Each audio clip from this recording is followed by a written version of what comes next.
이스라엘 백성들에게 있어서 예루살렘은 특별한 의미를 가진 하나님의 도성입니다. 그들은 예루살렘을 거룩한 도시로 여기며 그곳에 하나님을 예배하는 성전을 세우고 민족적인 절기 때마다 온 백성이 예루살렘에 모여 하나님이 부르신 특별한 민족이라고 하는 자존심을 확인하곤 했습니다. 약 150여 년간 폐허가 되었던 예루살렘 성벽이 느헤미야와 이스라엘 백성들의 눈물겨운 헌신으로 52일 만에 완전히 재건되었습니다. 그렇지만 느헤미야의 비전은 예루살렘 성벽의 건축에 그치는 것이 아니었습니다. 이스라엘 백성들이 하나님의 백성으로 그 정체성을 회복하고 예루살렘을 도시다운 도시, 하나님의 도성을 세우는 것이, 그래서 열방에 하나님의 영광을 드러내는 일이었습니다. 그래서 그들은 하나님과의 관계 복원에 집중했고 그래서 영적인 부흥을 체험했습니다. 예배가 회복됐습니다. 그래서 그들에게 새로운 사명의 눈이 열렸습니다. 예루살렘 성벽의 재건을 다 이루었지만 여전히 그 거대한 도성의 자존심이 회복되지 못한 채 그렇게 남겨져 있음을 알게 되었습니다. 느헤미야 7장 4절의 말씀인데요. 그 성읍은 광대하고 그 주민은 적으며 가옥은 미처 건축하지 못하였음이니라. 여러분이 아시는 것처럼 이스라엘 백성들은 헌신에 힘을 다하여 거대한 하나님의 도성 예루살렘을 재건했지만 여전히 그 도시는 도시로서의 기능을 다하지 못했습니다. 예루살렘 성읍은 거대한데 가옥들은 다 건축되지 못했습니다. 성벽은 완성되었는데 성의 안정은 이루어지지 않았습니다. 아무리 도시의 외관이 화려하고 견고하게 축조되었다 할지라도 사람들로 붐비지 않으면 그 도시는 유령의 도시가 됩니다. 그렇습니다. 그래서 우리는 건물보다 중요한 것이 사람임을 알게 됩니다. 사람이 소중합니다. 사람이 살아야 예루살렘 성이 지켜지고 쾌척될 것입니다. 그럴 때 비로소 하나님의 도성 예루살렘 성벽 재건의 마지막 퍼즐이 완성되는 것입니다. 오늘 보면 어떻게 예루살렘 도시가 사람들로 채워지고 정비되었는지를 적나라하게 우리에게 묘사해주고 있습니다. 이 장면 속에 오늘날 우리 교회가 따라야 할 모범이 있기에 우리는 숨죽이고 약 2500여 년 전에 일어난 이 true 스토리를, 이 역사적인 사건을 지켜보려고 합니다. 예루살렘 성벽 재건의 마지막 퍼즐 한 조각이 어떻게 맞추어지게 됐는지를 본문을 통해서 들여다보십시다.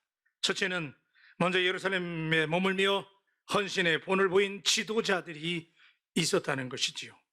여러분, 옛날이나 오늘날이나 사람들에게 있어서 거주지를 정한다라고 하는 것은 대단히 중요한 문제입니다. 어디에 살 것인가, 먹고 자고 살게 되는 생활 거주지는 다양한 요소들이 고려되어 결정되게 될 것입니다. 저마다 나름대로의 상황에 따라서 살 곳을 정하게 되지만 가장 중요한 것은 역시 안전제일, 그죠? 안전한 곳, 편의시설이 있는 곳, 경제적인 안정이 있는 곳, 또 학군이 좋은 곳, 이런 것들을 우리가 고려하게 됩니다. 그런데 오늘 우리가 읽은 본문에는 여전히 쓸쓸하고 황량한 도시 예루살렘이 그대로 묘사되어지고 있습니다. 느헤미야와 백성들의 헌신을 통해서 성벽의 외관은 잘 복원되었는데 예루살렘 성의 내부는 도시로서의 기능을 전혀 복구하지 못한 폐허의 상태 그대로였습니다. 너무 오랜 세월 폐허로 방치되었던 황량한 도시이기에 당연히 치안이 부재했고 불편했습니다. 게다가 산발락과 도비야 그리고 겟셈을 중심으로 한 사마리아 성 사람들이 그곳을 호시탐탐 침탈하려고 기회를 엿보고 있을 때입니다. 이렇게 여전히 불안한 도시가 제루살렘이었습니다. 성벽도 새롭게 쌓고 성문도 달았는데 사람이 살지 않는다면 거기는 유령의 성이 되고 말 것입니다. 느헤미야와 이스라엘 백성들의 마지막 결단이 필요했습니다. 과연 누가 이 폐허의 예루살렘에 들어가서 다시 그 도성을 하나님의 The City of God, 하나님의 도성을 개척하고 정비하고 살 것인가를 고민하게 된 것입니다. 그런데 이런 폐허의 도시에 놀랍게도 자기 발로 걸어 들어가서 먼저 살고 있었던 사람들이 있었다는 것이지요. 본문 1절입니다. 백성의 지도자들은 예루살렘에 거주하였고 그 남은 백성은 제비 뽑아 10분의 1은 거룩한 성 예루살렘에서 거주하게 하고 그 10분의 9는 다른 성읍에 거주하게 하였으며 Now the leader of the people settled in Jerusalem. 예루살렘에 리더들이 먼저 정착했다는 것인데, 여러분 제가 영어로 이유가 있어요. 리더라고 그러잖아요. 이스라엘 백성들이, 지도자들이 이미 예루살렘에 머물고 있었습니다. 리더들이, 이 살기가 힘들고 척박한 예루살렘 도성에 백성의 리더들이 먼저 와서 머물고 있었다는 사실입니다. 아직도 예루살렘 성은 가옥이 없고 황무지 같고 형편없는 땅, 난민촌이나 다름이 없습니다. 곳곳에 풀만 무성하고 뱀이 기어다니고 쥐새끼들이 들락달락 할지도 모르는 그런 아주 폐허가 된 황폐한 땅이었는데, 거기에 자원해서 살겠다라고 나서는 사람들이 바로 백성들의 지도자였습니다. 대단한 사람들입니다. 이 지도자들이 이스라엘 백성들에게는 등대 같은 사람들이었습니다. 아무리 캄캄하고 어두운 세월 속에서도 여전히 백성들에게 지도자들이 깨어있다면, 리더들이 솔선수범을 보일 수만 있다면 그 공동체에는 한 줄기 빛이 임하게 될 줄로 믿습니다. 당시에 리더들이 먼저 솔선수범했다는 이 대목을 결코 가볍게 넘지 않게 되기를 바랍니다. 이처럼 리더들이 앞장서서 헌신하는 교회가 희망이 있습니다. 세계 최강의 전력을 자랑하는 이스라엘 장교들은 결코 돌격 앞으로라고 하는 명령을 내리지 않습니다. 오히려 나를 따르라, Follow me. 그러면서 본인들이 앞장서면서 따르라고 명령한다는 거예요. 리더십은 언제나 모범을 보여주는 것입니다. 솔선수범하는 것입니다. 여러분, 우리가 중직자라고 그러잖아요. 우리에게도 많은 중직자들이 계십니다만, 중직이라는 말이 무슨 얘기예요? 이게 무거운 직분이잖아요. 그죠? 무거운 직분이에요.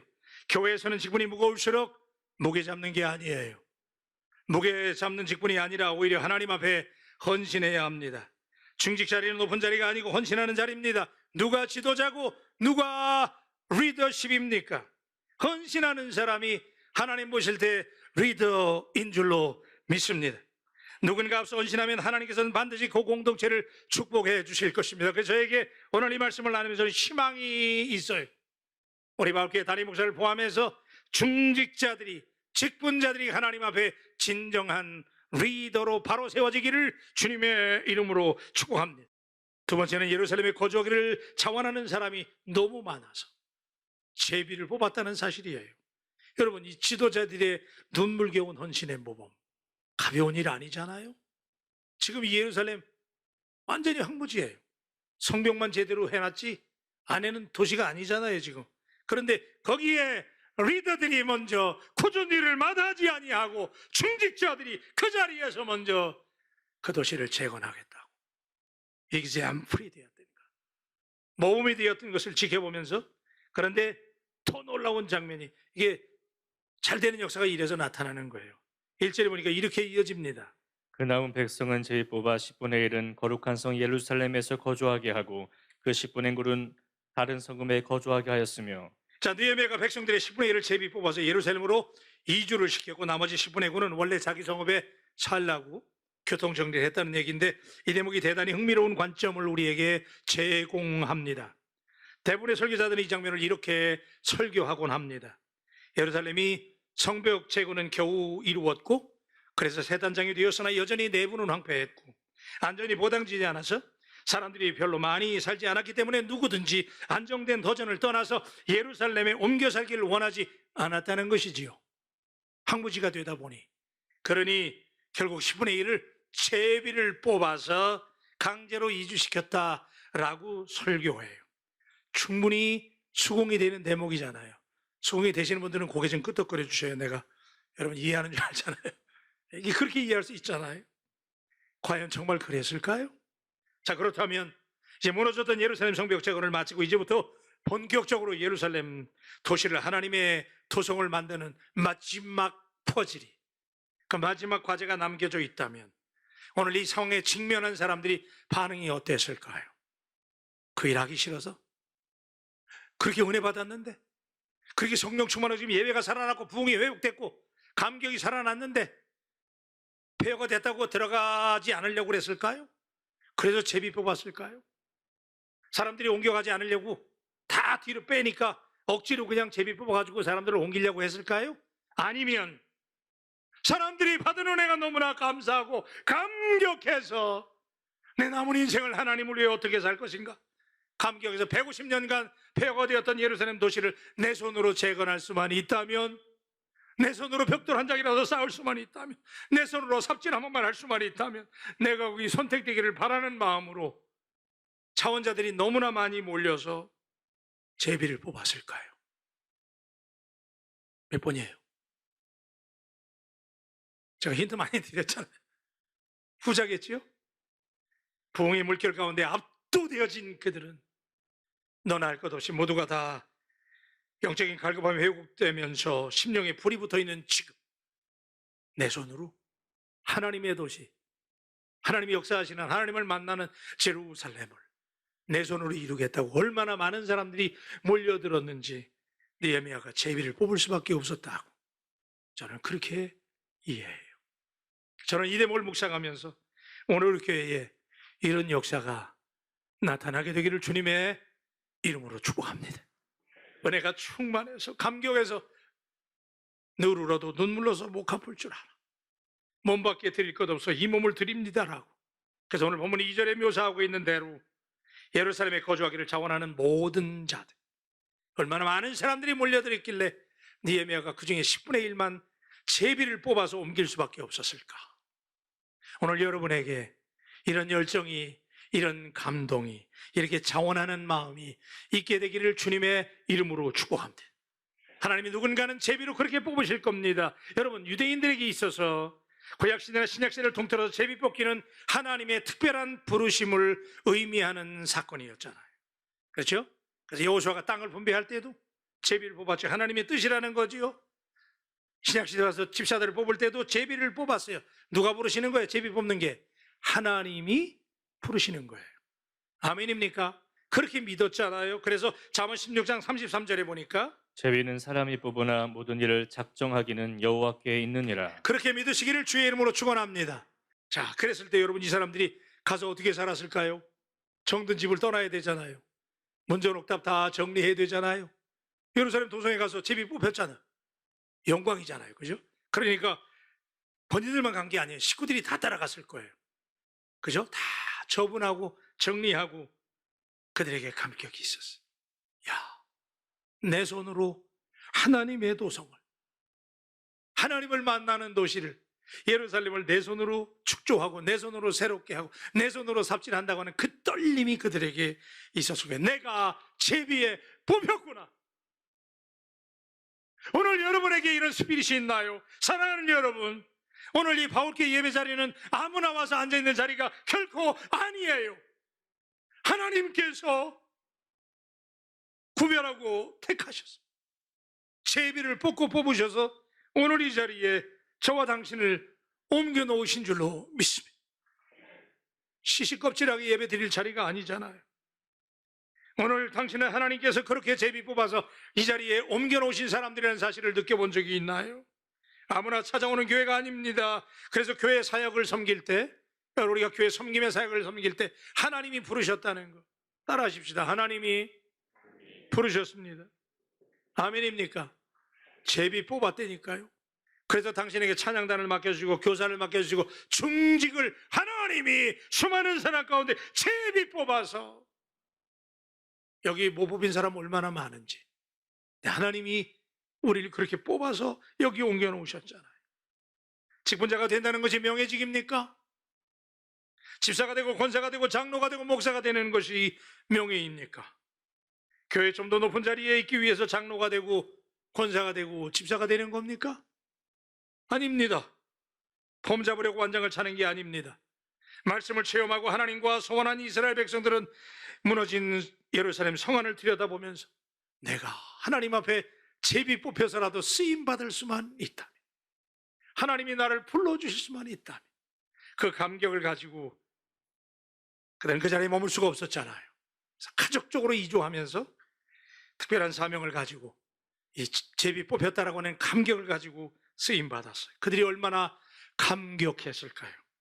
여러분, 말이 그렇지 150년간 폐허가 되었던 그 하나님의 도시를 하나님이 나를 제비 뽑아서 그 일을 새롭게 하라고 나를 부르셨다면 그 감격이 어떨까요?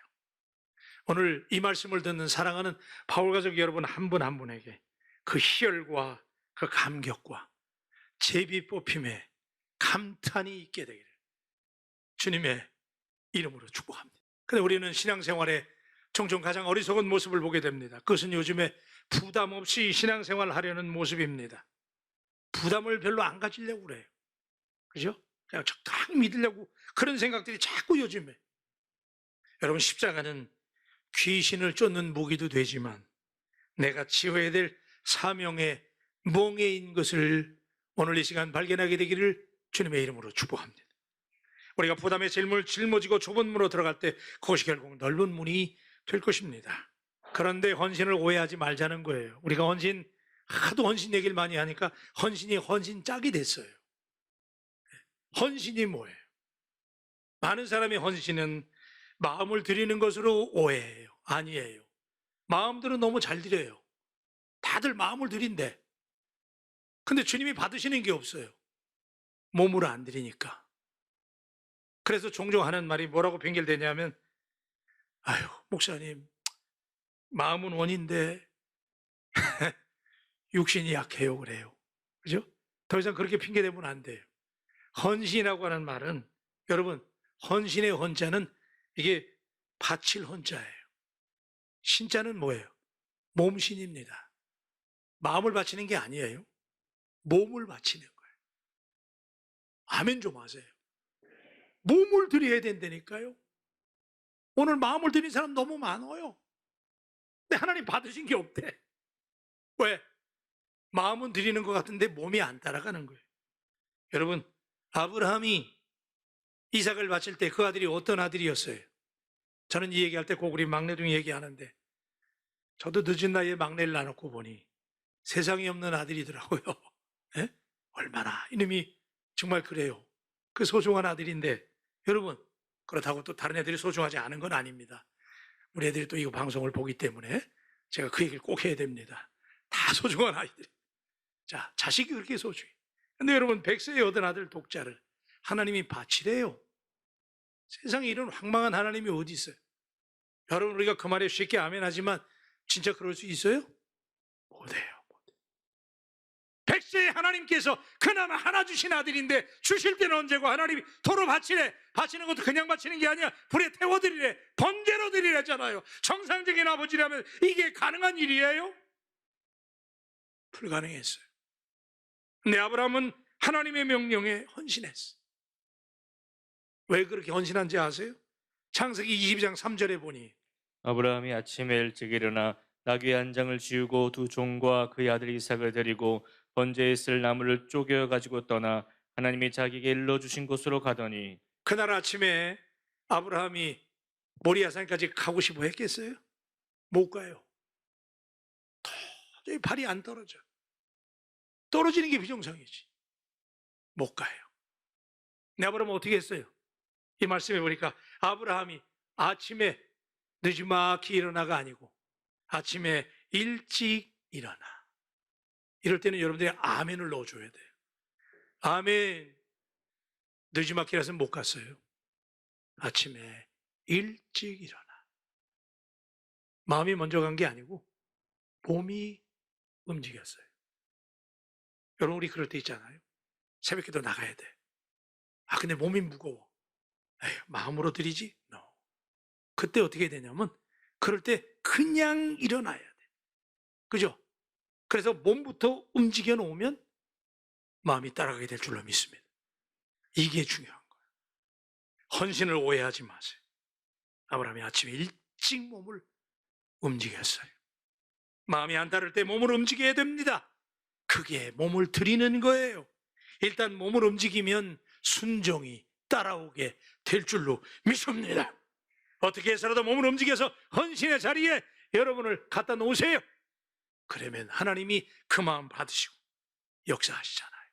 근데 여러분, 오늘 말씀 이후에 12장 중반부까지 계속 지루하게 사람들의 명단이 나와요.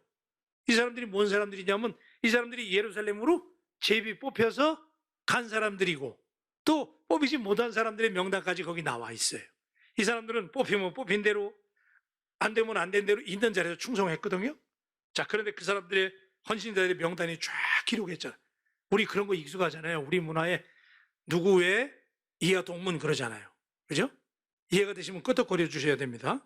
예, 아무개 왜? 이하 동문 그러잖아요. 그럼 여기 이하 동문 그러면 되잖아. 아니 뭐 이걸까지 이렇게 그냥 이 낯선 이름 부르기도 읽기도 어려운 사람들의 이름을 여기 다 기록할 뭐 있어요? 근데 왜 이 사람들의 이름을 여기 낱낱이 다 기록했을까요? 여기 등장한 헌신한 이 사람들의 이름을 누가 알아주신다? 누가요? 하나님이 알아주신다. 하나님이 여기에 적어 놓으시고 기억하신다는 거. 그래서 오늘 21세기 살아가는 이 바울 가족들이 이 사람들의 이름까지 오늘 읽어가면서, 그죠? 지금까지 이들의 헌신이 별처럼 빛나고 있다는 사실을 당신이 놓치지 않는다면 오늘 이 시간 이 자리를 떠나기 전에 하나님 앞에 우리에게도 이런 자원하는 마음, 이 감격과 이 제비 뽑힘의 기쁨과 감격이 오늘 우리의 삶을 송두리째 헌신할 수 있게 만들기를 주님의 이름으로 축복합니다. 세 번째는 자원에서 예루살렘으로 이주하는 이들을 축복해 주는 사람들이 있었습니다. 여러분 10대 1입니다. 그죠? 그래서 열에 하나만 선택이 된 거예요 지금.